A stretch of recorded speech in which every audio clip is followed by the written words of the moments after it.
여러분, 반갑습니다. 오늘 우리는 세계 3위의 무슬림 인구, 즉, 약 2억 명의 사람들이 살아가고 있는 인도의 복잡한 현실에 대해 이야기해 보려 합니다. 발표의 제목인 지배자에서 투명 인간으로 라는 문구는 인도 무슬림들이 겪어온 극적인 지위 변화를 상징적으로 보여줍니다. 슬라이드 왼쪽의 웅장한 이슬람 건축물은 과거 인도 대륙을 호령했던 그들의 영광을 상징하는 반면, 오른쪽의 거칠고 소외된 거리의 모습은 현대 민주주의 시스템 밖으로 밀려나고 있는 이들의 현재를 투영합니다.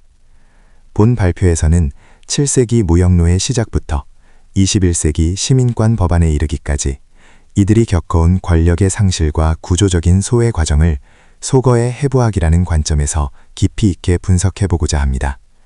한때 역사의 주역이었던 이들이 어떻게 현대사회에서 보이지 않는 존재가 되어갔는지, 그리고 이것이 인도의 민주주의에 어떤 위기를 가져오고 있는지 지금부터 함께 살펴보겠습니다. 이번 슬라이드에서는 인도 무슬림들의 현재를 우연이 아닌 설계된 몰락, 즉 구조적 덫이라는 관점에서 요약해 보겠습니다. 화면에 보이는 계단식 도표는 이들이 겪어온 역사적 흐름을 잘 보여줍니다. 그 시작은 전근대 시기입니다. 당시에는 지배와 공존이 동시에 이루어지는 독특한 질서가 존재했습니다.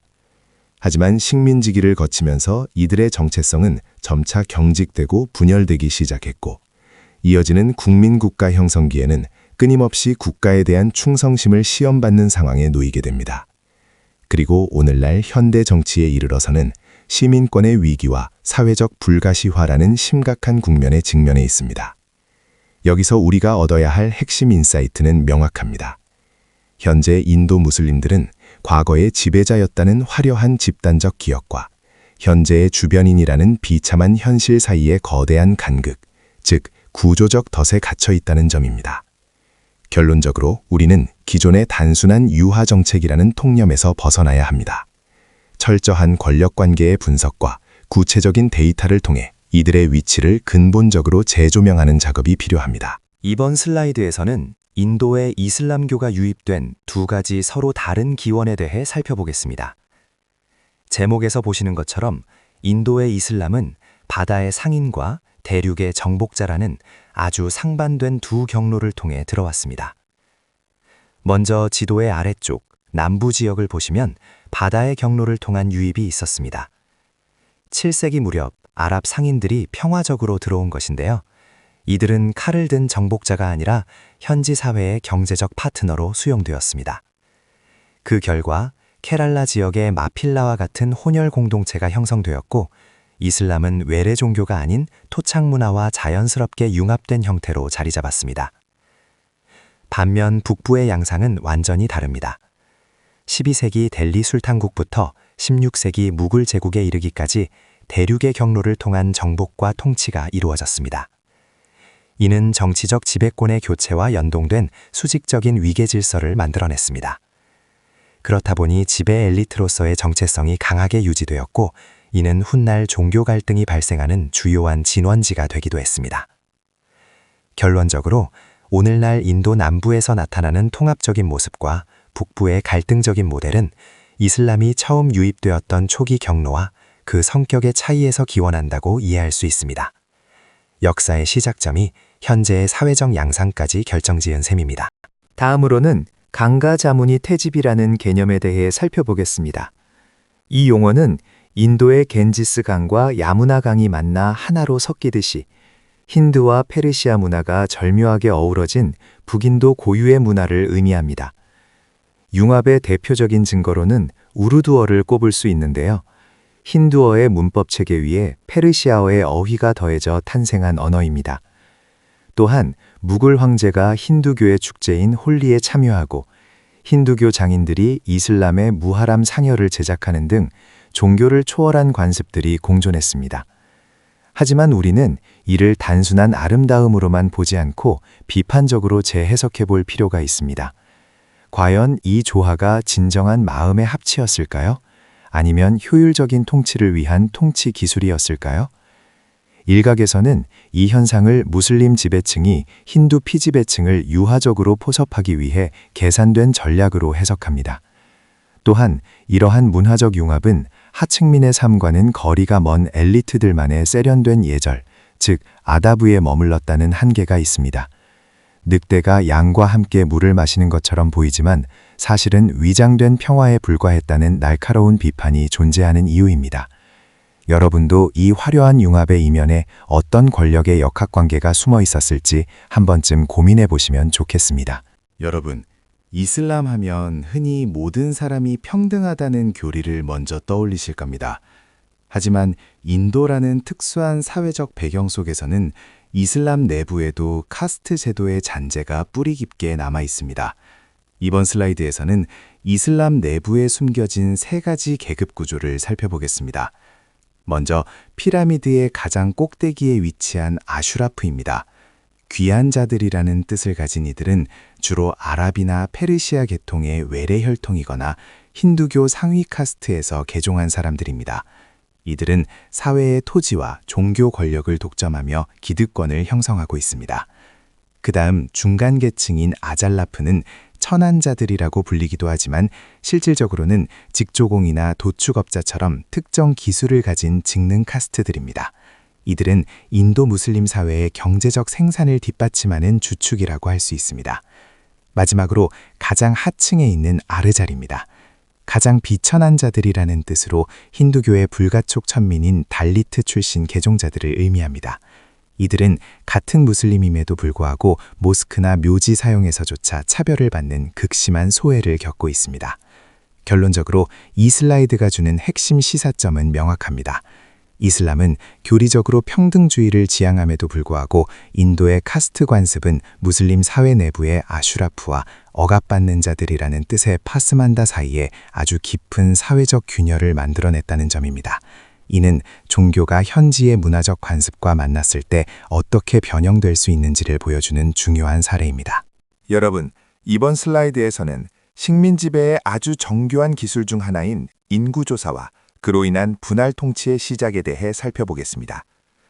보통 인구조사라고 하면 국가 운영을 위한 기초 통계라고 생각하기 쉽지만 식민지 인도에서 이는 피지배층을 효과적으로 통제하기 위한 핵심적인 무기였습니다.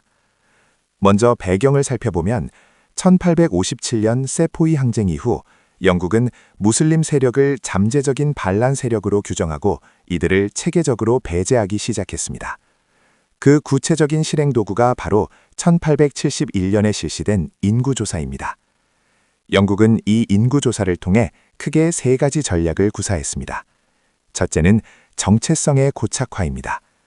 이전까지는 비교적 유동적이었던 개인의 사회적 신분을 종교라는 단일 범주 안에 가두어 고정해버렸습니다. 둘째는 다수와 소수라는 개념의 창조입니다. 인구조사 데이터를 통해 민주주의를 단순히 수적인 다수가 지배하는 원리로 인식하게 만들어 집단 간의 세력 싸움을 유도했습니다. 마지막으로 1909년에는 종교별로 선거구를 나누는 별도 선거구제를 도입하면서 종교 간의 정치적 대립을 아예 제도적으로 고착화했습니다. 하단에 적힌 윌리엄 헌터의 기록을 보면 한때 인도의 지배자였던 무슬림들이 어떻게 가난하고 무지한 집단으로 전락했는지 알 수 있습니다. 결국 식민지 인구조사는 단순한 통계 자료가 아니라 피지배층을 분열시키고 영국의 지배를 공고히 하기 위해 살게 된 고도의 정치적 장치였음을 기억해야 합니다. 여러분, 1947년 인도의 분단은 단순히 영토가 나뉘는 사건에 그치지 않았습니다. 슬라이드의 제목처럼 이는 인도 내 무슬림들에게 용의자 공동체라는 비극적인 굴레를 씌운 일종의 원죄와도 같았습니다. 지도를 보시면 거대한 대륙이 쪼개지는 모습이 보이실 겁니다. 이 과정에서 인도의 남기로 선택한 무슬림들에게는 가혹한 질문이 던져졌습니다. 바로 왜 당신들은 파키스탄으로 가지 않았는가? 라는 물음입니다. 이 질문은 그들의 삶을 3가지 차원에서 억압했습니다. 첫 번째는 심리적 낙인입니다. 파키스탄이 무슬림 국가로 분리되어 나가면서 인도에 남은 무슬림들은 본인의 의지와 상관없이 국가에 대한 충성심을 끊임없이 증명해야 하는 저지에 놓이게 되었습니다. 두 번째는 제5열, 즉 내부의 적이라는 프레임입니다. 이들은 잠재적인 간첩이나 언제든 배신할 수 있는 위험 요소로 간주되며 사회 전체로부터 감시받는 용의자 공동체가 되어버렸습니다. 마지막으로 폭력의 전이 문제입니다. 분단 당시 발생한 대규모 학살과 난민 사태로 쌓인 양국 간의 적개심은 인도 사회 내부에서 소수자인 무슬림들을 향한 일상적인 증오와 폭력으로 고착화되었습니다. 결국 1947년의 분단은 지금까지도 인도 내 무슬림들이 시민으로서 온전히 인정받지 못하고 끊임없이 의심의 눈초리를 견뎌야 하는 구조적 비극을 만들어냈습니다. 이번 슬라이드에서는 인도의 세속주의가 가진 헌법적 모순에 대해 살펴보겠습니다. 인도의 헌법 제25조에서 30조 사이에는 모든 시민의 종교적 자유와 소수자의 권리를 보장한다는 국가적 약속이 명시되어 있습니다. 누구나 자신의 신념에 따라 종교를 선택할 수 있다는 보편적인 가치를 담고 있죠.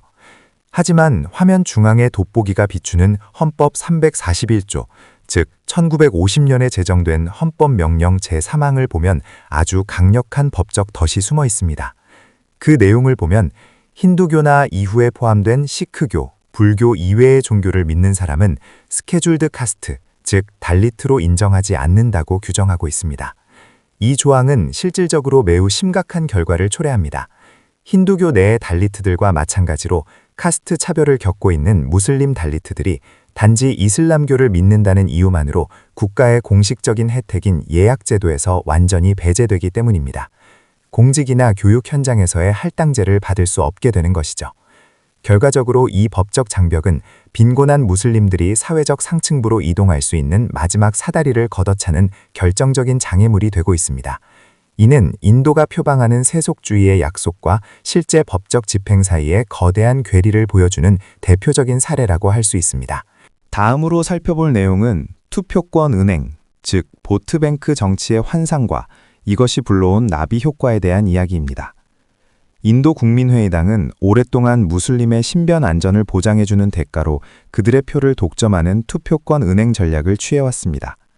하지만 이는 실질적인 경제개발이나 삶의 질 개선이 뒷받침되지 않은 채 특정 집단의 표를 관리하는 일종의 후견주의 정치라는 한계를 가지고 있었습니다.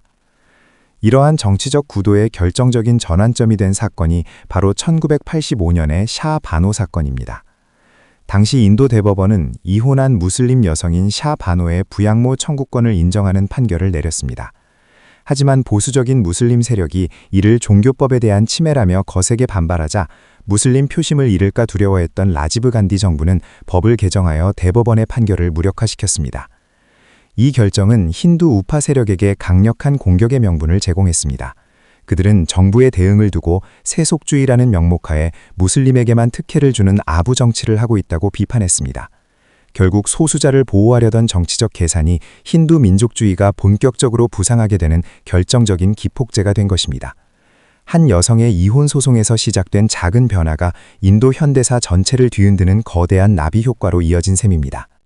이번 장에서는 2006년 발표된 사차르 위원회 보고서의 핵심 지표를 통해 그동안 인도 사회에서 무슬림들이 받아왔다고 여겨진 특혜가 얼마나 사실과 다른지 살펴보겠습니다.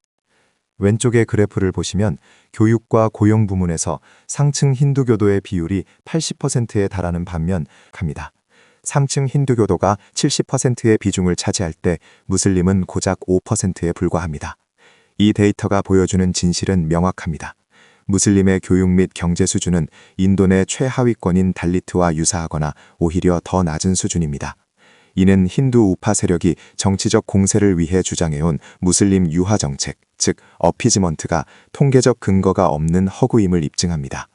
결국 무슬림들은 정치적 수사 속에서는 마치 많은 혜택을 받는 것처럼 과잉 대표되었지만 현실적인 자원 배분과 사회적 성취 과정에서는 철저히 소외되어 왔다는 점을 우리는 이 지표를 통해 확인할 수 있습니다. 다음으로 시민권이 어떻게 정치적 무기로 변질될 수 있는지 인도의 NRC와 CAA라는 두 제도의 협공 메커니즘을 살펴보겠습니다. 화면의 깔때기 모양을 보시면 이 과정이 아주 명확하게 드러납니다. 먼저 가장 위쪽의 NRC, 즉 국가시민권 등록부 단계입니다. 인도 정부는 모든 거주자에게 본인이 시민임을 증명할 서류를 제출하라고 요구합니다. 시민권을 국가가 보장하는 것이 아니라 개인이 스스로 입증해야 하는 책임 전가의 상황이 발생한 것입니다.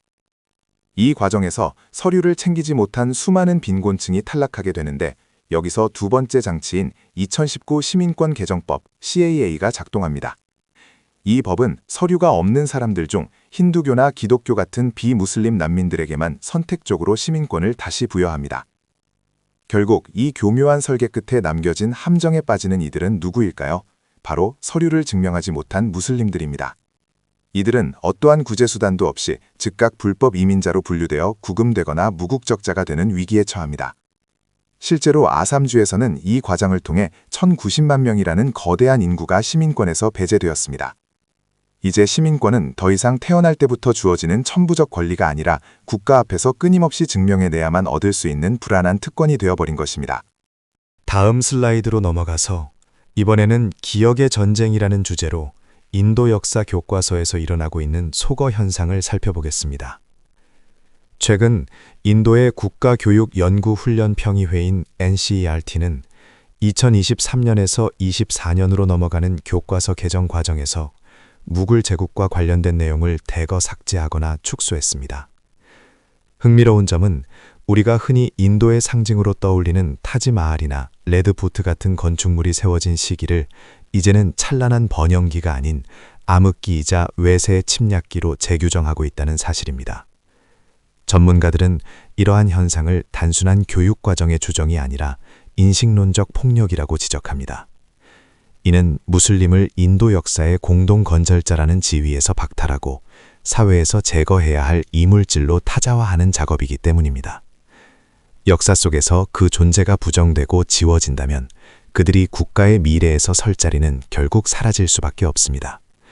과거의 기억을 지우는 행위가 현재의 공동체를 어떻게 무너뜨릴 수 있는지 보여주는 아주 심각한 사례라고 할 수 있습니다. 슬라이드 13번입니다. 이번에는 2023년에서 24년 사이의 노동지표를 통해 경제적 아파르테이트의 실상을 살펴보겠습니다. 먼저 가장 눈에 띄는 수치는 무슬림 청년 실업률입니다. 21.4%라는 기록적인 수치를 보이고 있는데 이는 타 집단과 비교했을 때 가장 높은 수준입니다. 우리와 같은 대학생 연령대의 무슬림 청년들이 매우 심각한 취업난에 직면해 있음을 알 수 있습니다. 고용의 질 또한 악화되고 있습니다. 안정적인 정규직 비율은 고작 18%에 불과하며 지난 5년간 급격히 감소했습니다. 이로 인해 많은 인력이 조직화된 경제 부문에서 밀려나 자동차 수리나 건설업 같은 비공식 부문의 자영업으로 내몰리는 비공식화 현상이 심화되고 있습니다. 더 큰 문제는 생계수단 자체가 물리적으로 위협받고 있다는 점입니다. 소보호를 명분으로 한 자경단 활동이 거세지면서 무슬림들의 전통적인 생업이었던 가죽 산업과 육류 유통 기반이 무너지고 있습니다. 이는 단순한 경제적 소외를 넘어 특정 공동체의 생존권이 사회 구조적으로 위협받고 있음을 명확히 보여주는 지표라고 할 수 있습니다. 다음은 2024년 인도 총선이 보여준 현실과 정치적 무용론에 대해 말씀드리겠습니다. 화면의 수치를 보시면 인도 내 무슬림 인구는 전체의 14%를 차지하고 있습니다. 하지만 실제 하원 의석 점유율은 그에 훨씬 못 미치는 4.4%에 불과합니다. 더욱 충격적인 사실은 집권 여당인 BJP 소속으로 당선된 무슬림이 단 한 명도 없다는 점입니다. 이러한 결과는 두 가지 새로운 정치 역학을 시사합니다. 첫째는 BJP의 입증된 선거 모델입니다. 이들은 무슬림의 표를 얻지 않고도 압도적인 승리가 가능하다는 것을 보여주었습니다.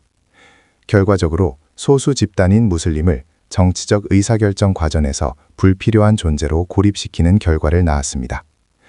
둘째는 유권자들의 딜레마입니다. 무슬림 사회는 생존을 위해 야권 연합인 인디아에 전략적으로 투표하며 결집했습니다. 하지만 이러한 결집이 오히려 힌두교 유권자들을 자극하여 강력한 역결집을 초래하는 부작용을 낳았습니다. 결국 2024년 총선은 특정 집단이 인구수만큼의 정치적 목소리를 내지 못하고 민주주의 시스템 안에서 소외되는 정치적 무용론의 냉혹한 현실을 여실히 보여주고 있습니다. 여러분, 이제 2047년이라는 시점을 주목해 봅시다. 인도 독립 100주년이 되는 이 해는 인도 민주주의가 향후 어떤 길을 걷게 될지 결정짓는 중대한 시금석이 될 것입니다. 먼저 살펴볼 부분은 인구학적 불안입니다. 2050년 무렵 인도는 세계에서 무슬림 인구가 가장 많은 국가가 될 것으로 예측되지만 이들이 가진 정치적 실권은 매우 미미한 상태입니다.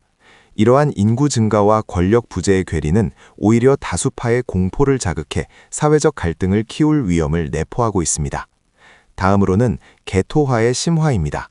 물리적, 심리적 고립이 가속화되면서 무슬림 사회가 국가 안의 국가처럼 위축되고 있는 현상에 주목해야 합니다. 이는 진정한 의미의 민주적 통합을 저해하는 요소가 됩니다. 세 번째는 파스만다 변수입니다. 무슬림 내부에서도 카스트에 기반한 개혁의 움직임이 나타나고 있으며 이는 기존의 구도를 깨고 새로운 사회적 연대를 이끌어낼 수 있는 가능성을 시사합니다. 결론적으로 인도 무슬림의 운명은 단순한 소수자의 권리 문제를 넘어섭니다. 이것은 인도가 건국 이념인 다원적 민주주의를 고수할 것인가 아니면 힌두 민족주의 국가로 완전히 변모할 것인가를 결정짓는 역사의 중대한 갈림길이 될 것입니다.